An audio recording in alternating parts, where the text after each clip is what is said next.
আসসালামু আলাইকুম বন্ধুরা, আশা করি আপনারা সকলেই ভালো আছেন।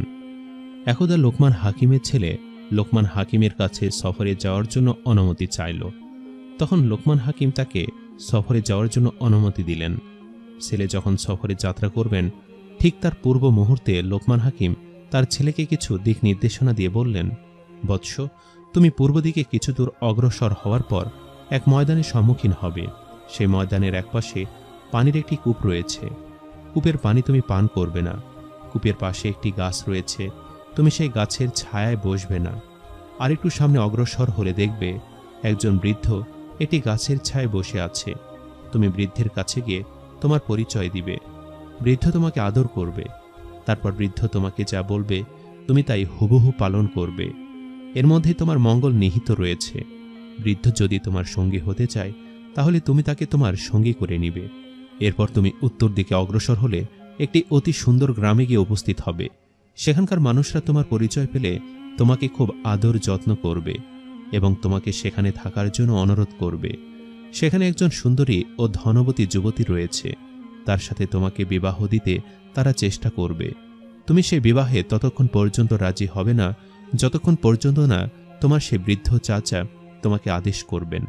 সেখান থেকে আরও উত্তর দিকে অগ্রসর হয়ে তুমি স্থানীয় লোকের নিকট জিজ্ঞাসা করে অসাম নামের এক ধনী ব্যক্তির বাড়িতে গিয়ে পৌঁছাবে। তার নিকট আমার বেশ কিছু টাকা পাওনা রয়েছে, সে টাকা তার কাছ থেকে চেয়ে আনবে। তবে সেই স্থানে রাত্রি যাপন করবে না। তারপর তোমার সামনে দেখবে একটি বিশাল সমুদ্র। অতঃপর তার সামনে না গিয়ে দেশের দিকে রওনা করবে। শোনো বৎস, আমার এই সমস্ত উপদেশ তুমি অক্ষরে অক্ষরে পালন করবে, কোনো ক্রমে যেন ভুল না হয়। যদি কোথাও সামান্য একটি ভুল করে বসো, তাহলে ভীষণ বিপদের সম্মুখীন হতে হবে। যাও বাচ্চা, আল্লাহ তোমাকে হেফাজত করুন। অতঃপর লোকমান হাকিমের ছেলে পিতার উপদেশ ভালোভাবে কণ্ঠস্থ করে সফরের উদ্দেশ্যে রওনা হল। তখন সে পূর্ব দিকে যেতে যেতে সম্মুখে একটি ময়দান দেখতে পেল। ময়দানের একপাশে শীতল পানির একটি কূপ রয়েছে, তার পাশে রয়েছে একটি গাছ। কূপের নিকট গিয়ে স্বচ্ছ পানি দেখে তা পান করতে ইচ্ছে হল এবং গাছের নীরব ছায়ায় কিছুক্ষণ বিশ্রাম করে নিতে মন চাইল। তখন ওই লোকমান হাকিমের ছেলের মনে পড়ল পিতা তাকে এই কূপের পানি পান করতে এবং এই গাছের ছায়ায় বসতে নিষেধ করেছিল। তাই সে আর কোনো বিলম্ব না করে সামনের দিকে অগ্রসর হয়ে যায়। কিছু দূর অগ্রসর হয়ে দেখতে পেল একটি গাছের নিচে একজন সুদর্শন বৃদ্ধ বসে আছে। লোকমান হাকিমের ছেলে বৃদ্ধের কাছে গিয়ে তাকে সালাম করে নিজের পরিচয় প্রদান করল। তখন বৃদ্ধ তাকে কাছে বসিয়ে ঠান্ডা পানি ও ফল খেতে দিলেন এবং তাকে খুবই আদর যত্ন করলেন। অতঃপর লোকমান হাকিমের ছেলেকে নিয়ে বৃদ্ধ যখন কূপের কাছে গেলেন, তখনই বিষাক্ত একটি সাপ কূপ থেকে উঠে এসে লোকমান হাকিমের ছেলেকে আক্রমণ করতে চাইল। এমন সময় বৃদ্ধ একটি ধারালো তরবারি বের করে সাপটিকে দুই ভাগ করে ফেললেন। তখন লোকমান হাকিম মেয়ের ছেলে জিজ্ঞেস করল, চাচা যান, আপনি কি সাপের ব্যাপারে প্রথম থেকেই জানতেন? তখন তিনি বললেন, হ্যাঁ, আল্লাহ তাআলা আমাকে আগে থেকে জানিয়ে দিয়েছিলেন এই সাপটি দীর্ঘদিন যাবৎ এখানে অপেক্ষা করছিল। সে শুধু ভাগ্যবান এবং জ্ঞানী ব্যক্তিদেরই দংশন করে এবং তাদেরকে মৃত্যুর কোলে পৌঁছে দেয়। সাধারণ কোনো অজ্ঞ মানুষকে কখনোই সে দংশন কিংবা মারে না। তখন লোকমান হাকিমের ছেলে কূপের পানি দেখে বলল, চাচা, এই কূপের পানি তো খুবই সুন্দর, মন চাচ্ছে এই কূপের পানি একটু পান করি। তখন বৃদ্ধ তাকে সাবধান করে বললেন, খবরদার, এই কূপের পানিতে সাপের বিষ মিশ্রিত রয়েছে। যে একবার এই কূপের পানি পান করেছে সে মৃত্যুর কোলে ঢলে পড়েছে। অতঃপর লোকমান হাকিমের ছেলে বেশ কিছুক্ষণ সময় বৃদ্ধের সাথে কাটিয়ে সম্মুখে যাত্রার আবেদন প্রার্থনা করল। তখন বৃদ্ধ বলল, তুমি যদি আমাকে সঙ্গে নিতে আপত্তি না করো, তাহলে আমি তোমার সঙ্গে যেতে পারি। লোকমান হাকিমের ছেলের তখন পিতার নসিহত মনে পড়ল। তখন সে বৃদ্ধকে বলল, আপনি যদি আগ্রহ করে আমার সঙ্গে যেতে চান, তাহলে আমি খুবই খুশি হব। আপনি চলুন, কারণ আপনি আমার সঙ্গে থাকলে আমি অনেক বিপদ আপদ থেকে নিরাপদ থাকতে পারব। এই বলে তারা উভয়ে একত্রে রওনা দিলেন। দীর্ঘ সময় পথ চলার পর তারা এমন একটি এলাকায় এসে পৌঁছালেন যেখানে লোকমান হাকিমের বিরাট পরিচিতি ছিল। সেখানে লোকেরা যখন জানতে পারল যে লোকমান হাকিমের ছেলে এসেছে, তখন তারা খুবই খুশি হল। তারা লোকমান হাকিমের ছেলে এবং সে বৃদ্ধকে ভালোভাবে আপ্যায়ন করল, তাদের থাকার জন্য সুন্দর ব্যবস্থা করে দিল। তখন লোকমান হাকিমের ছেলে এবং বৃদ্ধ আরামে সেখানে কয়েকদিন কাটালেন। ইতিমধ্যে সেখানে একজন লোক এসে লোকমান হাকিমের ছেলের নিকট বলল, আপনার পিতার সাথে আমার গভীর বন্ধুত্ব ছিল। আমি দীর্ঘদিন যাবৎ তার সঙ্গ লাভ করেছি। তিনি যে জ্ঞান বিজ্ঞানে আল্লাহ তাআলার খাস রহমত লাভ করেছে তার অসংখ্য নজির আমি নিজের চোখে প্রত্যক্ষ করেছি। এজন্য আমি তাকে কখনোই ভুলতে পারি না। তাছাড়া তিনি একবার আমাদের এলাকায় তাশরিফ এনেছিলেন। তখন আমার গরিবখানায় তিনি কয়েকদিন কাটিয়েছিলেন। সেই সময় তিনি আমাদের এলাকা ঘুরে ঘুরে দেখেছেন। বহু মানুষকে তিনি দিনের দাওয়াত দিয়েছেন এবং অসংখ্য মানুষের রোগব্যাধির চিকিৎসা করেছেন। এতে অত্র এলাকায় বিপুল সংখ্যক মানুষ তার ভক্ত হয়ে আছে। তার সঙ্গে আমার যে ব্যক্তিগত সম্পর্ক ছিল তাতে আমি আপনাকে ভাইয়ের ছেলে মনে করতে পারি। আমি সেই সূত্র ধরে আপনার নিকট একটি বিবাহের প্রস্তাব রাখতে চাই। আমাদের এলাকায় একজন অপরূপা সুন্দরী ধর্মপরায়ণা যুবতী রয়েছে, যার রূপ ও সৌন্দর্য এতই প্রখর যে কোনো মানুষ একবার তার প্রতি তাকালে দ্বিতীয়বার না তাকিয়ে উপায় নেই। দ্বিতীয়ত, যুবতীটি এক পিতার একমাত্র কন্যা। তার পিতামাতা বেঁচে নেই, তাই যুবতী একাই বিরাট ধন সম্পদের অধিকারিণী। তার মেষ এবং উটের সংখ্যা কয়েক হাজার হবে। জায়গা সম্পত্তি, দালান কৌটা ও তার সহায় সম্পদ একজন রাজার চেয়ে কোনো অংশেই কম নয়। আপনি যদি তাকে কবুল করেন তাহলে আপনি অবশ্যই ভাগ্যবান হবেন বলে আশা করছি। সাধারণ লোকের পক্ষে তাকে বিয়ে করা সম্ভব নয়। একমাত্র আপনার মতো একজন লোকের পক্ষেই এটা সম্ভব। লোকমান হাকিমের ছেলে লোকটির প্রস্তাব শুনে বললেন, আমি এ বিবাহে রাজি হতে পারব না। আমার পিতা এভাবে ভ্রমণে এসে বিয়ে করতে নিষেধ করেছেন। এই কথা শুনে লোকটি চলে গেল। এরপর আরও একজন লোক এসে তার সঙ্গে দেখা করল। তখন লোকমান হাকিমের ছেলে তার নিকট প্রস্তাবিত কন্যা সম্পর্কে জিজ্ঞাসা করলেন। লোকটি বলল, হুজুর, আপনার নিকট যে সমস্ত প্রস্তাব এসেছে তা অবশ্যই সত্য। তবে ইতিপূর্বে উক্ত মেয়েটির আরও 9টি বিবাহ হয়েছিল, কিন্তু 9 জন স্বামী বাসরাতেই মৃত্যুবরণ করেছে। এর প্রকৃত কারণ কি কেউ তা জানে না। সে থেকে মানুষ মেয়েটিকে রাক্ষসী মেয়ে বলে ডাকে। দিনের বেলা তার নিকট অনেক লোক ভিড় করে, কিন্তু রাত্রি হলে তার কাছে আর কোনো মানুষ থাকতে চায় না। এজন্য মেয়েটির মনে ভীষণ দুঃখ। সর্বদাই সে কান্নাকাটি করে দিন কাটায়। তাকে তার স্বামীর মৃত্যুর কারণ সম্পর্কে জিজ্ঞাসা করলে সে বলে, আমি এ ব্যাপারে কিছুই জানি না। আমার কোনো স্বামী আমার কাছে আসার সুযোগ পায় না। তারা আমার ঘরে ঢোকার পরপরই মাটিতে লুটিয়ে পড়ে মৃত্যুবরণ করে। আমি এর কারণ কিছুই জানি না। লোকমান হাকিমের ছেলে এই সমস্ত ঘটনা শুনে বৃদ্ধ লোকটির কাছে গিয়ে সবকিছু খুলে বলল। বৃদ্ধ তখন বললেন, কোনো সমস্যা নেই, তুমি এই বিবাহে রাজি হতে পারো। এতে বাকিরা যেভাবে মৃত্যুবরণ করেছে তোমাকে সেভাবে মৃত্যুবরণ করতে হবে না। আমি সব ঘটনা জানি। তোমার পিতার নিকট থেকে আমি সামান্য কিছু জ্ঞান শিখেছি। এই জ্ঞানের শক্তি তো আমি বলতে পারি যে তোমাকে আমি নিরাপদে রাখতে পারবো। তুমি গিয়ে এই বিবাহের প্রস্তাবে তুমি রাজি আছো বলে তাদেরকে জানিয়ে দাও। লোকমান হাকিমের ছেলে বলল, কিন্তু চাচা, আমার তো খুব ভয় করছে। বৃদ্ধ বললেন, কোনো ভয় নেই, আল্লাহ তাআলার উপর ভরসা রেখে কাজ করে যাও। হায়াতের মালিক যখন আল্লাহ তাআলা, তখন আর ভয় কি? আল্লাহ তাআলা যদি তোমার হায়াত রেখে থাকেন তাহলে তোমার মৃত্যু হবে না, আর যদি তোমার হায়াত না রাখে তাহলে যে কোনো স্থানেই তোমাকে মৃত্যুবরণ করতে হবে। অতএব তোমার পিতার আদেশ অনুসারে আমার কথা মতো কাজ করো। আল্লাহ তাআলা অবশ্যই তোমার হেফাজতকারী হবেন। বৃদ্ধের কথায় লোকমান হাকিমের ছেলে কিছুটা সাহস পায়, কারণ বিশেষ করে তার পিতা বৃদ্ধের কথা অনুসারে চলতে আদেশ দিয়েছিলেন। তাই সে প্রথম দিনের আলাপকারীকে ডেকে বলল, আমি এই বিবাহে রাজি আছি। আপনি কন্যা পক্ষকে জানিয়ে দিয়ে বিয়ের আয়োজন শুরু করুন। লোকটি লোকমান হাকিমের ছেলের কথা শুনে আনন্দে আত্মহারা হয়ে গেল। সঙ্গে সঙ্গে মেয়েটির বাড়িতে গিয়ে লোকমান হাকিমের ছেলের সাথে তার বিবাহের প্রস্তাব দিল। মেয়েটি এই প্রস্তাব শুনে আনন্দে বলল, চাচা, আপনি আমার পিতার একমাত্র ঘনিষ্ঠ বন্ধু ছিলেন। আমার পিতার অবর্তমানে আপনি আমার পিতা। আমার জীবনের ওপর যে মহা দুর্যোগের ঘটনা চলছে তা আপনি সবই জানেন। পৃথিবীতে আমার বেঁচে থাকা না থাকা সমান হয়ে দাঁড়িয়েছে। আমি কিছুদিন পূর্বে সিদ্ধান্ত নিয়েছিলাম যে বাকি জীবনে আর কাউকে বিবাহ করব না। এখন আপনি যখন বিশ্ববিখ্যাত বিজ্ঞানী লোকমান হাকিমের ছেলের সাথে আমার বিবাহ দিতে আশা করেছেন, তখন আমার আর কোনো দ্বিমত নেই। কারণ আমার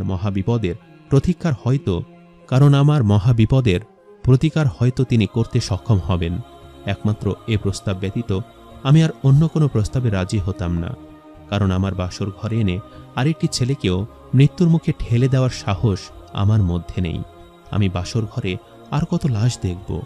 এক এক করে 9 জন নিষ্পাপ মায়ের সন্তানকে এখান থেকে জমের কোলে আমি ঢেলে দিয়েছি। এজন্য মানুষ আজ আমাকে ভয় পায় এবং আমাকে রাক্ষসী মেয়ে বলে ডাকে। কিন্তু চাচা, এ ছেলের নিকট আপনি পূর্বেই সমস্ত ঘটনা খুলে বলবেন। তারপর যদি সে স্বেচ্ছায় আমাকে বিয়ে করতে রাজি হয়, তবে আমি সে প্রস্তাবকে স্বাগত জানাব। লোকটি গিয়ে লোকমান হাকিমের ছেলে এবং বৃদ্ধকে কন্যার সমস্ত কথা বলল। অতঃপর তারা একত্রে বসে বিয়ের তারিখ এবং সময় নির্ধারণ করলেন। দেশবাসী এই বিয়ের খবর শুনে বলল, আরও একটি নিষ্পাপ ছেলে মৃত্যুকে আলিঙ্গন করতে চলেছে। লাশ বহনকারী ডোমেরা একে অপরকে বলল, কাল অন্যদিকে যাত্রা করতে হবে না, আজ রাক্ষসী কন্যার বিয়ে হতে চলেছে। আগামী দিন ভোরবেলা সেখানে লাশ সরাতে যেতে হবে। এভাবে দেশের মানুষের মধ্যে আলোচনা ঝড় বয়ে যেতে লাগল। অনেকে বরকে জীবিত অবস্থায় একবার দর্শনের উদ্দেশ্যে সেখানে এসে হাজির হল। কেউ কেউ লোকমান হাকিমের ছেলেকে ভয় দেখিয়ে বলল, জনাব, আপনাকে দিয়ে এ রাক্ষসী মেয়েটি 10 জন স্বামী পূর্ণ করবে। আপনার পরে যে আসবে সে হবে 11 নাম্বার। কেউ কেউ আবার বলল, আপনি জেনে শুনে মৃত্যুর ঝুঁকি নিতে চাচ্ছেন কেন? আপনি নিশ্চিত মারা যাবেন। আবার কেউ বলল, সম্পদে লোভে ইতিপূর্বে 9 জনের প্রাণ গেছে, অতএব ধন সম্পদে লোভ পরিত্যাগ করে দেশের ছেড়ে দেশে ফিরে যান। এভাবে নানা লোক নানা মন্তব্য করতে শুরু করল। লোকমান হাকিমের ছেলে মানুষের কথায় ঘাবড়ে গেল। তখন সে পিতার কথাগুলো আবার অক্ষরে অক্ষরে মনে করল। পিতার কথা ছিল, গাছের নিচে যে বৃদ্ধকে দেখবে তার কথা মতো চলবে। যদি সে তোমার সঙ্গী হতে চায় তাহলে সঙ্গে নিয়ে নিবে। কথাগুলো স্মরণ করে এসে মনকে প্রশান্ত করল এবং নিজেকে শক্ত করার চেষ্টা করল। অতঃপর নির্দিষ্ট দিনে নির্দিষ্ট সময়ে বহু লোকের উপস্থিতিতে লোকমান হাকিমের ছেলের বিবাহ কার্য সম্পূর্ণ হল। সে বিবাহ অনুষ্ঠানে পূর্বের লোকের থেকে আরও বেশি 10 গুণ লোক উপস্থিত হয়েছিল। কারণ একটি যুবক ছেলে স্বেচ্ছায় মৃত্যুবরণ করতে যাচ্ছে, আর এই ছেলেটিকে একবার কার না দেখতে মন চাইবে। বিবাহ কার্য সমাধান করে লোকজন চলে গেল এবং ভোরে দৃশ্য দেখার জন্য সবাই অপেক্ষা করতে লাগল। এদিকে বৃদ্ধ লোকমান হাকিমের ছেলেকে ডেকে একা একা বলল, বৎস, তুমি সন্ধ্যাবেলা কন্যার কক্ষে গিয়ে কোথাও বসবে না। দাঁড়িয়ে দাঁড়িয়ে একটু সময় কথা বলে তার একখানা পরনের কাপড় এবং একটি জামা নিয়ে নেবে। সেগুলো নিয়ে সোজা আমার কাছে চলে আসবে, কোথাও দাঁড়াবে না। তারপর আমি যা বলবো সেই অনুসারে কাজ করবে। লোকমান হাকিমের ছেলে বৃদ্ধ চাচার কথা অনুসারে সন্ধ্যার পর তার নব বিয়ে করা স্ত্রীর কাছে গিয়ে তন্ময় হয়ে তার দিকে তাকিয়ে রইল। মানুষ এত সুন্দর হতে পারে তার কল্পনাই ছিল না। তার নতুন স্ত্রী স্বামীকে দেখে আনন্দে আত্মহারা হয়ে তাকে জড়িয়ে ধরল, কারণ এত সুন্দর সুশীল স্বাস্থ্যশীল বর ইতিপূর্বে কোনোদিন দেখেনি। এভাবে কিছুক্ষণ সময় কাটিয়ে মেয়েটি ফুঁপিয়ে কেঁদে উঠল। তখন লোকমান হাকিমের ছেলে তাকে জিজ্ঞেস করল, তুমি কাঁদছ কেন? মেয়েটি বলল, তোমার মতো ভাগ্যবান একজন স্বামীর চরণ তলে আমি কতক্ষণ ঠাঁই পাব জানি না, কারণ আমি এক হতভাগী কন্যা। আমাকে ইতিপূর্বে 9টি যুবক বিয়ে করেছিল, কিন্তু আমি কাউকে মন দিয়ে ভালোবাসার সুযোগ পাইনি। তাই তোমাকেও সেভাবে হারাতে হয় নাকি সেই ভয়ের কথা ভেবে আমি কাঁদছি। সে সময় লোকমান হাকিমের বৃদ্ধের নির্দেশের কথা মনে পড়ল। তখন সে স্ত্রীকে বলল, আমি তোমার সাথে একটু পর আলাপ করব। এখন তোমার পরনের একখানা কাপড় এবং একটি জামা তাড়াতাড়ি আমাকে দাও। মেয়েটি তখন কোনো কারণ জিজ্ঞাসা না করে একটি কাপড় ও একটি জামা এনে দিল। লোকমান হাকিমের ছেলে সেগুলো নিয়ে বাহিরে চলে আসলো। বাড়ির দারোয়ানরা এই দৃশ্য দেখে ভাবতে লাগলো, বড় তো একটু আগেই ঘরে গিয়েছিল, এখন আবার বের হয়ে আসলো কেন? তবে কারো কিছু বলার সাহস ছিল না। সে বৃদ্ধ লোকটি লোকমান হাকিমের ছেলেকে কাপড় ও জামা নিয়ে আসতে দেখে বলল, বাবা, এতটা দেরি করা তোমার ঠিক হয়নি। আর একটু দেরি হলে আমি তোমাকে আর রক্ষা করতে পারতাম না। দ্বিতীয়ত, তোমার স্ত্রীর কাছে বসতে নিষেধ করেছিলাম, তবুও তুমি সেখানে বসে স্ত্রীর সাথে কথা বলছিলে, তাই এটা খুবই বিপজ্জনক হতে যাচ্ছিল। আল্লাহ তাআলা তোমাকে অল্পের জন্য রক্ষা করেছেন। যাই হোক, বাকি কথা পরে শুনব। এখন তুমি আমার উপদেশ অনুসারে কাজ করো। এই কথা বলে বৃদ্ধ মেয়েটির জামাকাপড় একটি পাত্রে রেখে তাতে আগুন ধরিয়ে দিল। তারপর আগুনের ওপর বেশ কিছু কাঁচা লতাপাতা ছড়িয়ে দিল। শেষে নিজের ঝোলা থেকে একটি সাপের মাথা বের করলেন এবং সেটাকে আগুনের মধ্যে নিক্ষেপ করে জ্বালিয়ে দিয়ে নিঃশেষ করে ফেললেন। যখন এগুলোর অধিকাংশই পুড়ে গেল, এগুলো থেকে প্রচণ্ড ধোঁয়া বের হতে শুরু করল। তখন তিনি লোকমান হাকিমের ছেলেকে বললেন, এই পাত্রটি নিয়ে তুমি তোমার বাসর ঘরে রেখে দাও। তারপর তোমার স্ত্রীর সাথে নিশ্চিন্তে আলাপ করো এবং তার সাথে সহবাস করতে পারো। ভোররাতে উঠে গোসল করে ফজরের নামাজ শেষ করে তারপর আমার সাথে দেখা করবে। লোকমান হাকিমের ছেলে আগুনের পাত্রটি নিয়ে বাসর ঘরে ঢুকে দেখল ঘরের যাবতীয় আসবাবপত্র সব লণ্ডভণ্ড হয়ে আছে। তখন সে আগুনের পাত্রটি কক্ষের এক কোণে রেখে স্ত্রীর নিকট গিয়ে দেখল স্ত্রী বেহুশ হয়ে পড়ে আছে। লোকমান হাকিমের ছেলে তাড়াতাড়ি তার মাথায় একটু পানি দিয়ে বাতাস করতে আরম্ভ করল। দীর্ঘ সময় সেবা করার পর তার স্ত্রীর চেতনা ফিরে এলো। স্বামীকে তার কাছে বসে থাকতে দেখে সে খুবই আনন্দিত হয়ে স্বামীকে জড়িয়ে ধরল। তখন লোকমান হাকিমের ছেলে তাকে বলল, তোমার এই অবস্থা হলো কিভাবে এবং ঘরের আসবাবপত্রগুলোর এই অবস্থা হলো কিভাবে? তখন তার স্ত্রী বলল, তুমি ঘর থেকে বের হয়ে যাওয়ার পর এক বিরাট আকৃতির দৈত্য আমার ঘরে এসে হাজির হলো। সে আমাকে উপরে তুলে জোরে একটা আছাড় মারল। তারপর আমি অজ্ঞান হয়ে পড়ি। তারপর কি হয় আমি কিছুই জানি না। লোকমান হাকিমের ছেলে বলল, এটাই ছিল তোমার শেষ বিপদ। আল্লাহর রহমতে আগামীতে তোমাকে আর কোনো বিপদ আপদে সম্মুখীন হতে হবে না। এই বলে তারা প্রাণ ভরে কথাবার্তা বলতে আরম্ভ করল। হৃদয়ের ভালোবাসা আদান প্রদান করে সর্বশেষে তারা মিলন করল। রাতের শেষে গোসল করে উভয়ে ফজরের নামাজ আদায় করল। অতঃপর সূর্যোদয়ের সাথে সাথে যখন লোকমান হাকিমের ছেলে ঘর থেকে বের হয়ে বৃদ্ধ চাচার নিকট রওনা দিল, তখন পথে লাশ বহনকারী ডোমের সাথে তার সাক্ষাৎ হল। ডোমেরা বলল, হুজুর, আপনি কি রাক্ষসী কন্যার বর নন? তিনি বললেন, হ্যাঁ। তারা বলল, তবে আপনি কিভাবে বেঁচে আছেন? তিনি বললেন, বাঁচা মরা তো আল্লাহর হাতে। আল্লাহ তাআলা আমাকে বাঁচিয়ে রেখেছেন। ডোমেরা বরে জীবিত থাকার কথা পুরো এলাকায় ছড়িয়ে দিল। খবর শুনে দলে দলে মানুষ এসে তাকে সালাম জানালো এবং তিনি কিভাবে বেঁচে আছেন তা জানতে চাইল। লোকমান হাকিমের ছেলে বলল, এটা সম্পূর্ণ আল্লাহর ইচ্ছা। তখন লোকমান হাকিমের ছেলে বৃদ্ধ চাচার নিকট গিয়ে সমস্ত ঘটনা খুলে বলল। তখন বৃদ্ধ চাচা তাকে বলল, এই যুবতীর প্রতি এক শক্তিশালী জিনের আসর ছিল। সে এই যুবতীর বিবাহ সহ্য করতে পারত না। বিশেষ করে যদি কোনো মানুষ এই যুবতীর সাথে একবার সহবাস করতে পারত, তাহলে জিনের আসর এবং জিনের প্রভাব চিরদিনের জন্য শেষ হয়ে যেত। তাই ইতিপূর্বে তার অন্যান্য স্বামীদের সাথে মিলনের পূর্বেই জিনটি এটি ক্ষুদ্র সাপের আকৃতি ধারণ করে স্বামীদেরকে দংশন করত। তাই তারা তৎক্ষণাৎ মারা যেত। কিন্তু এবার আমি তোমার সাথে আসার কারণে পূর্ব হতেই দুর্বল এবং ভীত হয়ে পড়েছিল।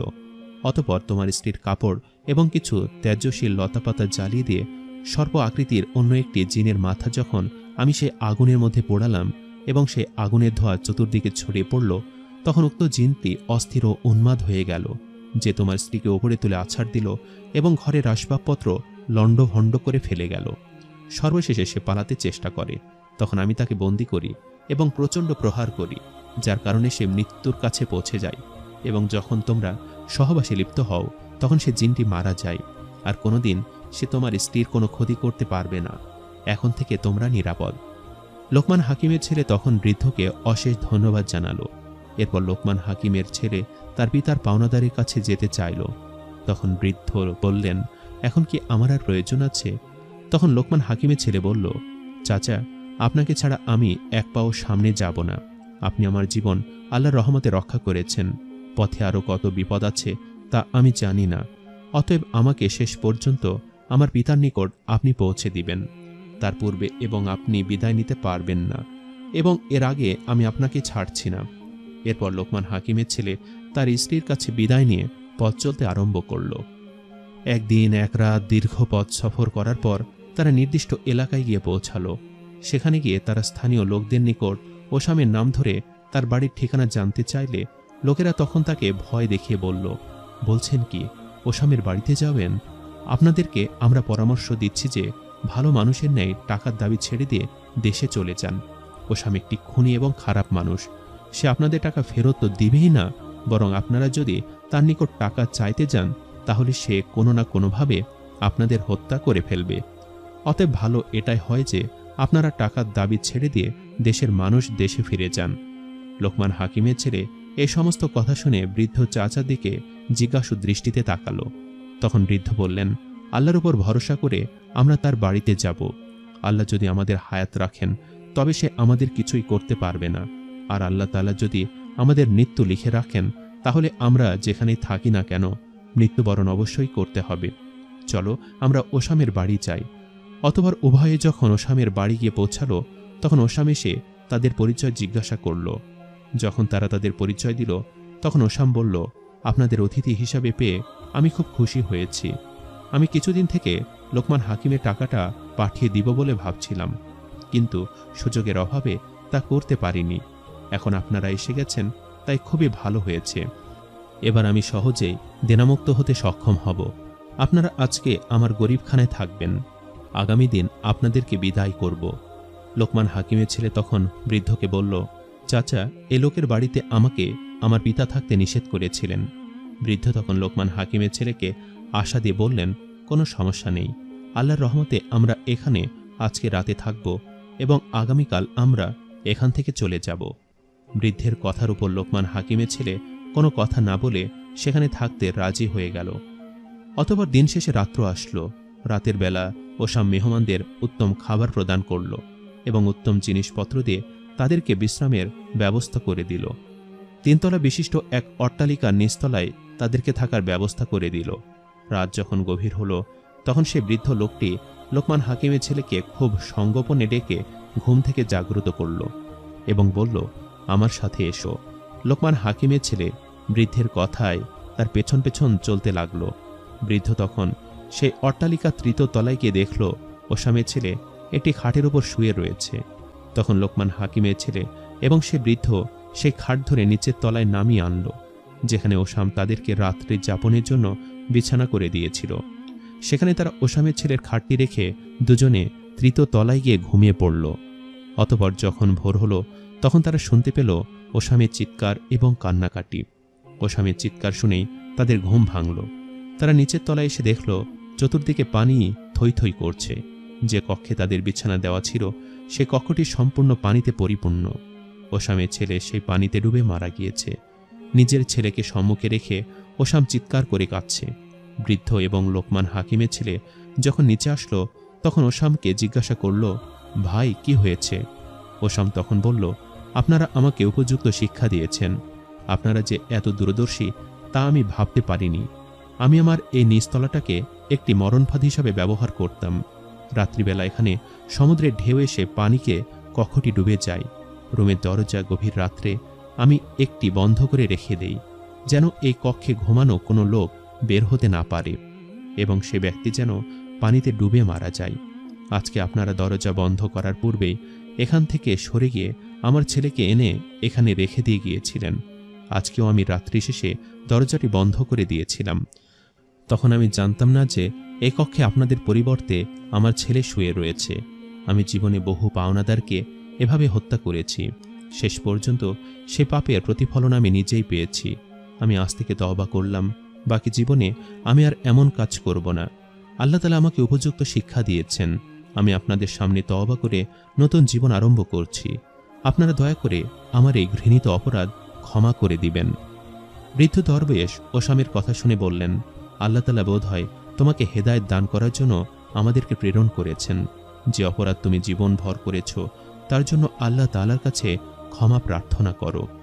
তোমার নিকট যে সমস্ত মানুষেরা টাকা পাওনা রয়েছে বা যারা তোমার নিকট টাকা পেত তাদের বাড়ি গিয়ে ঋণ পরিশোধ করে আসো, না হয় আল্লাহ তাআলা তোমাকে ক্ষমা করবেন না।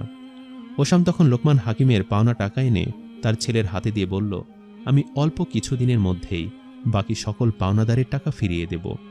আমি যে ছেলের ভবিষ্যতের জন্য এই জঘন্য পন্থায় টাকা উপার্জন করেছি সে ছেলে আজ আমার সম্মুখে এভাবেই মারা গেল। আমার আর কোনো ছেলে মেয়ে নেই, অতএব আমি আর কার জন্য উপার্জন করব? আমার লোভের পরিসমাপ্তি ঘটেছে। ওসামের নিকট থেকে টাকা নিয়ে বৃদ্ধ এবং লোকমান হাকিমের ছেলে দেশের দিকে রওনা দিলেন। পথ পেরিয়ে শ্বশুর বাড়ি এসে তারা বিশ্রাম নিলেন। পরের দিন লোকমান হাকিমের ছেলে তার স্ত্রীকে বলল, এবার আমার পিতার সাথে দেখা করতে তোমাকে যেতে হবে, সুতরাং তাড়াতাড়ি প্রস্তুতি নাও, আগামী দিন যেন আমরা রওনা দিতে পারি। তখন তার স্ত্রী বলল, সবকিছুই ঠিক আছে, কিন্তু আমার এই বিশাল সম্পত্তির ভার আমি কার উপর দিয়ে যাব? লোকমান হাকিমের ছেলে বলল, তোমার যে চাচা আমার নিকট বিবাহের প্রস্তাব নিয়ে গিয়েছিল তাকেই সকল দায়িত্ব দাও। তারপর তার স্ত্রী সেই লোকটিকে ডেকে সমস্ত দায়িত্ব তার কাঁধে অর্পণ করলেন। বিবাহের সময় পাওয়া অলংকার, টাকা পয়সা ও বাকি জিনিস নিয়ে তারা সকালে রওনা দিল। অতঃপর একদিন এক রাত ধরে দীর্ঘ পথ অতিক্রম করে তারা দেশে এসে পৌঁছাল। বাড়িতে পৌঁছানোর কিছুক্ষণ আগে বৃদ্ধ বলল, বাসা, এবার আমায় বিদায় দাও। লোকমান হাকিমের ছেলে তখন বলল, চাচা, আপনি আমাকে যে সমস্ত বিপদ আপদ থেকে উদ্ধার করেছেন, তাতে আপনাকে কি বলে যে ধন্যবাদ দিব আমি তার কোনো ভাষা খুঁজে পাচ্ছি না। আপনাকে আমি পথে এভাবে বিদায় নিতে দিব না। আপনি আমার বাড়িতে যাবেন, আমার পিতার সাথে দেখা করবেন এবং সেখানে কিছুদিন অবস্থান করবেন। আমি প্রাণ ভরে আপনার খেদমত করব, তারপর আপনি বিদায় নেবেন। বৃদ্ধ তখন বললেন, বাবা, আমি আর তোমাদের বাড়িতে যেতে পারবো না, যেহেতু আমি তোমার সাথে অনির্ধারিত সফরে আমার অনেক মূল্যবান সময় অতিবাহিত করেছি। অতএব আমাকে এখনই গিয়ে সেসব ক্ষতিপূরণ করতে হবে। এখন তোমরা চলে যাও, আমি খুব শীঘ্রই তোমার পিতার সাথে সাক্ষাৎ করব ইনশাআল্লাহ। তখন লোকমান হাকিমের ছেলে বলল, চাচা, আপনি দয়া করে 3টি উটের মালামাল নিয়ে যান। তখন বৃদ্ধ বলল, বন্টনটা তুমি করে দিলে, এটা আমার উপর ন্যস্ত করা উচিত ছিল। লোকমান হাকিমের ছেলে বলল, চাচা, এটা আমার ভুল হয়েছে, আমাকে ক্ষমা করুন। আপনি দয়া করে সমস্ত মালামাল নিয়ে চলে যান। আপনি আমাকে সমস্ত মালামালের চেয়েও অনেক বেশি দামি জিনিস দিয়েছেন। বিশেষ করে একজন সেরা সুন্দরী রমণীকে আমার স্ত্রীরূপে লাভ করার সুযোগ দিয়েছেন, যার মূল্য পরিশোধ করা কোনোদিন আমার পক্ষে সম্ভব হবে না। অতএব এখানে যাবতীয় মালামালের প্রকৃত মালিক আপনি। তখন বৃদ্ধ বললেন, বাবা, এবার তুমি ঠিক কথা বলেছ, তবে 10টি উটের মধ্যে 5টি আমাকে দাও এবং 5টি তুমি নিয়ে যাও। লোকমান হাকিমের ছেলে বলল, আপনি যেভাবে আদেশ করবেন সেভাবে চলতে আমার পিতা আমাকে নির্দেশ দিয়েছেন। অতএব যে 5টি আপনার ইচ্ছা আপনি নিয়ে নিন। তখন বৃদ্ধ বললেন, আমি উটের সারির শেষের 5টি নিলাম, তোমরা প্রথম দিকের 5টি নাও।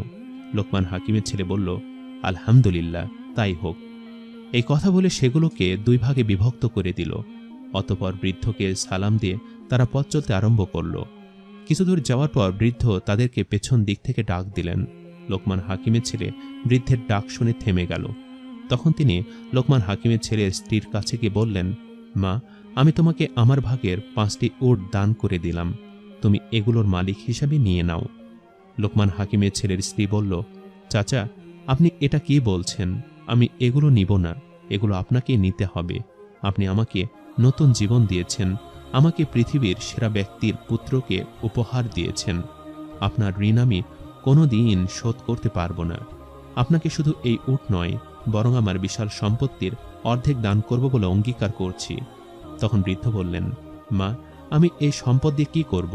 আমি ওই রকম মানুষ নই যে আমি সম্পূর্ণ ভোগ করব। তখন তারা স্বামী স্ত্রী অবাক হয়ে তার কাছে জিজ্ঞেস করলেন, চাচা, আপনি এসব কি বলছেন? তাহলে আপনি কে? তখন বৃদ্ধ বললেন, আমি হাফেজ নামক একজন ফেরেশতা। আমি আল্লাহর নেককার বান্দাদের মহাবিপদ থেকে রক্ষা করে থাকি, এটাই আমার দায়িত্ব। আমি লোকমান হাকিমের ছেলেকে সফরকালে হেফাজতের দায়িত্বে ছিলাম এবং তাকে দুর্যোগ মোকাবেলায় আমি সাহায্য করেছি। আল্লাহ তোমাদের সহায় হন। এই বলে বৃদ্ধ লোকটি নিরুদ্দেশ হয়ে গেলেন। অতঃপর লোকমান হাকিমের ছেলে এবং তার স্ত্রী আল্লাহর দরবারে অসংখ্য শুকরিয়া আদায় করে বাড়িতে এসে পৌঁছাল। তখন তার পিতা তাকে এবং তার স্ত্রীকে আদর করে ঘরে তুলে নিল। অতঃপর পুত্রের নিকট সফরের সকল ঘটনা শুনে আল্লাহ তাআলার কাছে শুকরিয়া আদায় করলেন। সম্মানিত দর্শক, ভিডিওটি আপনাদের কাছে কেমন লেগেছে তা আমাদের কমেন্ট করে অবশ্যই জানাবেন। আর সবাই আমাদের সাথেই থাকবেন। আজ তাহলে এই পর্যন্তই। আপনারা ভালো থাকবেন, সুস্থ থাকবেন। আল্লাহ হাফেজ।